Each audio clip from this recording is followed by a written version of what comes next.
আজকে আমাদের রেসিপি কলার মোচা আর পটল ভাজি। তো চলেন বেশি কথা না বলে আজকের ব্লগটা শুরু করি।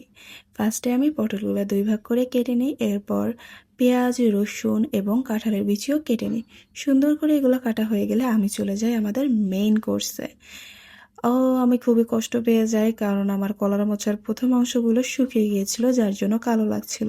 দেন আমি যখন ভেতরে যাই তখন দেখি হ্যাঁ, ভেতরেগুলো ঠিক আছে, কিন্তু দেখেন এর ভিতরে কিন্তু একটা চিকন কাঠির মতো থাকে, এটাই হচ্ছে ফেলে দিতে হয়। এটা থাকলে প্রচুর পেট ব্যথা করে। তো আপনারা যখন এগুলো পরিষ্কার করবেন অনেক টাইম নিয়ে বসবেন, কারণ এটা অনেক টাইম লাগে।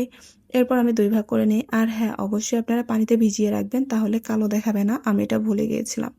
এরপর আমি কড়াইতে ডাল, মরিচ, তারপরে কলার মোচা সবকিছু একসাথে সিদ্ধ দিই। লাস্টে আমি টমেটো দিয়ে দিই। এগুলো সিদ্ধ হয়ে যাওয়ার পর একটা কড়াইতে নামিয়ে নিই। কড়াইটা সুন্দর করে ধুয়ে আমি আবার তেল অ্যাড করি। এখানে রসুন ও পেঁয়াজ সুন্দরভাবে ভেজে নিই। এগুলো সুন্দরভাবে ভাজা হয়ে গেলে লাস্টে আমি জিরা অ্যাড করি, কারণ এটার জন্য ফ্লেভার অনেক ভালো আসে। কলার মোচাটা ঢেলে দেওয়ার পর হালকা নাড়াচাড়া করলে কিন্তু আমাদের তরকারি রেডি। এর ভিতর আমার অনেক বেশি গরম লেগে যায়, তো আমি চলে যাই মুখে একটু আইস ঘষাঘষি করতে। তারপর চলে আসলাম আবার রান্নার কাজে। আজকে আমি পটল ভাজি করছিলাম।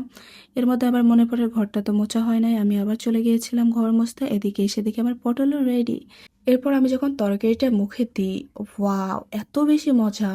আমি ইদানিং আমার ফ্যান হয়ে যাচ্ছি রান্নার।